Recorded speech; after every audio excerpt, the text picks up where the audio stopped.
네, 여러분, 안녕하세요. 세계적인 경제학의 바이블이죠. 폴 크루그먼의 교과서를 그 누구보다 쉽고 재밌게 싹 풀어드리는 경제학 장 박사입니다. 자, 오늘 우리가 같이 파헤쳐볼 주제, 이거 진짜 흥미롭습니다.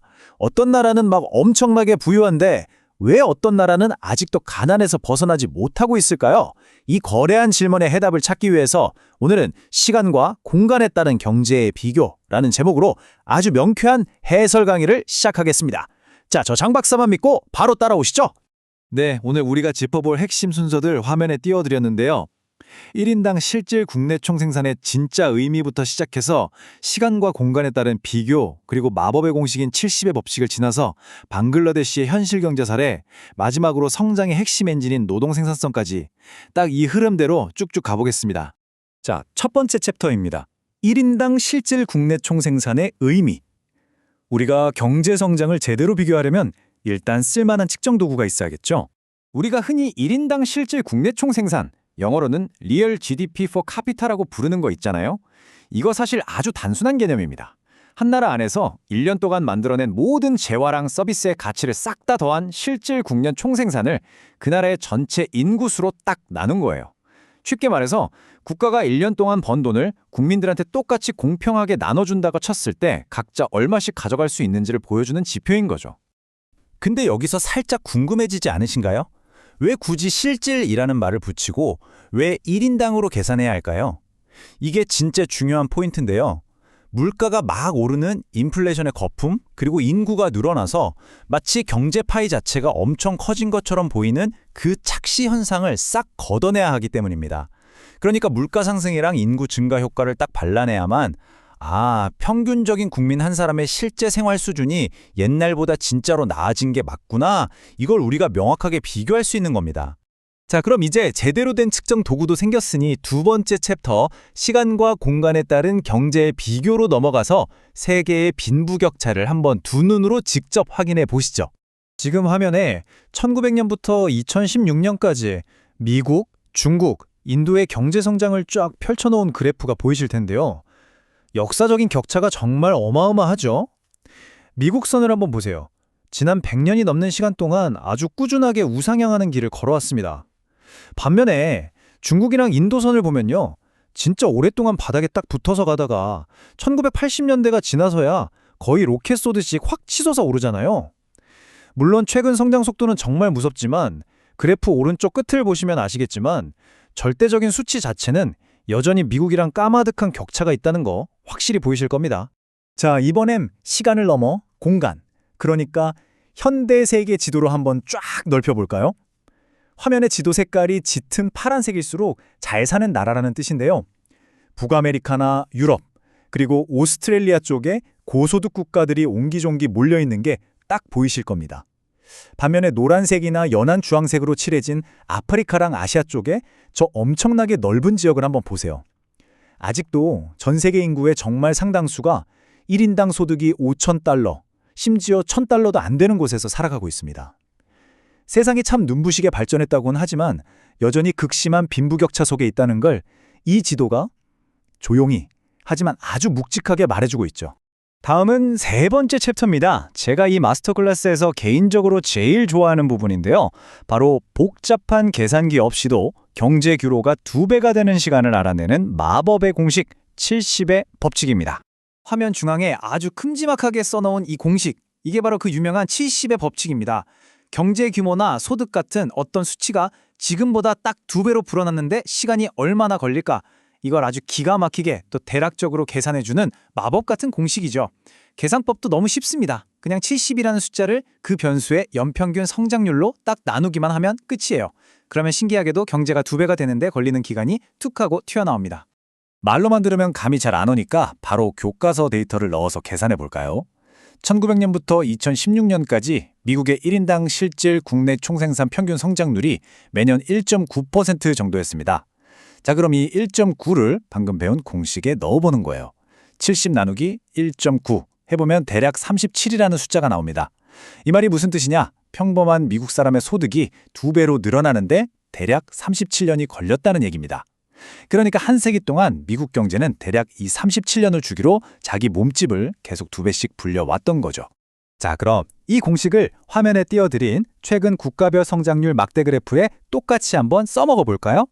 저기 우뚝 솟아있는 압도적인 중국의 막대를 보세요.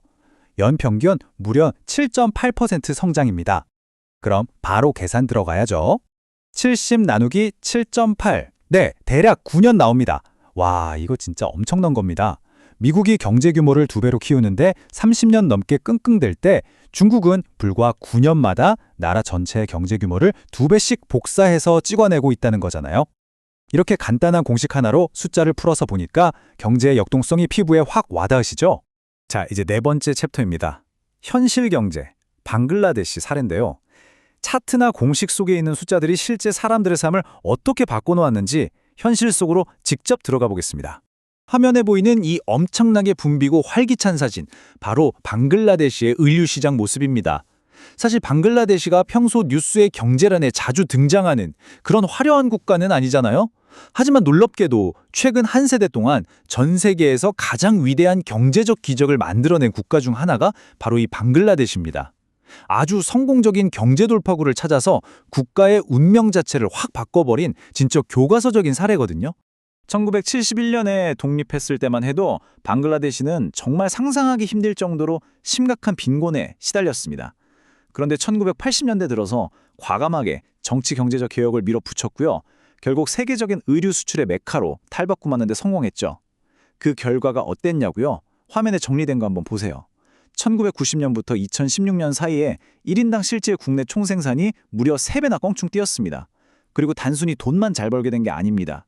영양 상태와 의료가 개선되면서 기대 수명은 12년이나 훌쩍 늘어났고 특히 아동 사망률이 무려 70%나 뚝 떨어졌어요. 여러분, 이게 바로 경제 성장이 차트 밖으로 나와서 만들어낸 진짜 위대한 인간 승리의 현장인 겁니다. 자, 이제 대망의 마지막 5번째 챕터, 성장의 핵심인 노동 생산성입니다. 대체 무엇이 이런 거대한 경제 성장을 이끌어내는가? 그 유일한 열쇠에 도달할 시간입니다. 그 궁극적인 정답은 바로 노동 생산성입니다. 경제 권론을 펼쳤을 때 이 단어만큼은 절대 잊어버리시면 안 됩니다. 노동 생산성이란 건 거창한 게 아니고요. 그냥 평균적인 노동자 한 사람이 딱 정해진 시간 동안에 도대체 얼마나 많은 물건이나 서비스를 뚝딱뚝딱 만들어낼 수 있느냐, 이걸 뜻합니다. 결국 일하는 사람 한 명 한 명의 작업 효율과 능력이 모여서 그 국가의 진짜 부를 결정짓는다는 얘기죠. 흔히들 이런 생각하잖아요. 그냥 인구가 팍팍 늘어나서 일할 사람이 많아지면 나라 경제도 무조건 커지고 잘 사는 거 아니야? 네, 단기적으로는 맞습니다. 일하는 사람 머릿수가 늘면 당장 총생산량 자체는 덩달아 늘어나겠죠. 하지만 이게 장기적인 정답일까요? 절대 아닙니다. 장기적이고 지속적으로 우리가 다 같이 잘 살려면요, 단순히 일하는 머릿수를 늘리는 걸 넘어서서 일하는 개개인이 예전보다 훨씬 더 똑똑하고 효율적으로 더 큰 가치를 생산해내야만 합니다. 즉, 노동자 1인당 생산량, 이 노동 생산성이 끊임없이 올라가야만 장기적인 경제 성장이 가능하다는 뜻입니다. 자, 오늘 저 경제학 짱박사와 함께 달려본 경제 해설 마스터 클래스, 핵심만 딱 3줄로 깔끔하게 요약해드릴게요. 첫째, 국가 간의 삶의 질을 제대로 비교하고 측정하는 렌즈는 뭐다? 네, 1인당 실질 국내 총 생산입니다. 둘째, 경제가 앞으로 얼마나 빨리 커질지 아주 쉽게 예측해보는 마법의 계산기는 바로 70의 법칙이죠. 그리고 마지막 셋째, 이 모든 거대한 경제를 앞으로 힘차게 밀고 나가는 궁극적인 엔진은 결국 우리 개개인의 능력, 노동 생산성에 달려있다. 화면에 정리된 이 3가지만 딱 기억하시면 오늘 교재의 핵심 포인트는 완벽하게 마스터하신 겁니다. 자, 이제 오늘 강의를 좀 마무리하면서요, 여러분이 두고두고 깊이 고민해볼 만한 교과서 속의 아주 도발적인 퍼즐 하나를 던져드리고자 합니다. 아까 보셨다시피 지금 중국과 인도가 미국보다 훨씬 진짜 압도적인 속도로 폭풍 성장을 하고 있잖아요. 그럼 계속 이대로 가다 보면 언젠가는 이 두 나라가 미국 경제를 완전히 추월해버리는 날이 오게 될까요? 그리고 또 하나, 경제 성장률이 저렇게나 미친 듯이 높은데도 왜 인도나 중국의 평범한 시민들은 여전히 미국의 평균적인 가족들보다 훨씬 가난하다고 느끼며 살아가고 있는 걸까요? 이 모순처럼 보이는 묘한 현실의 비밀, 과연 뭘까요? 이 질문에 대한 여러분만의 해답, 오늘 꼭 한번 깊이 생각해 보시길 바랍니다. 네, 그럼 저 경제학 짱박사는 다음번에도 교과서 속에 숨겨진 더 놀랍고 흥미로운 경제의 비밀들을 한가득 들고 다시 찾아오겠습니다. 오늘 끝까지 함께해 주셔서 감사합니다.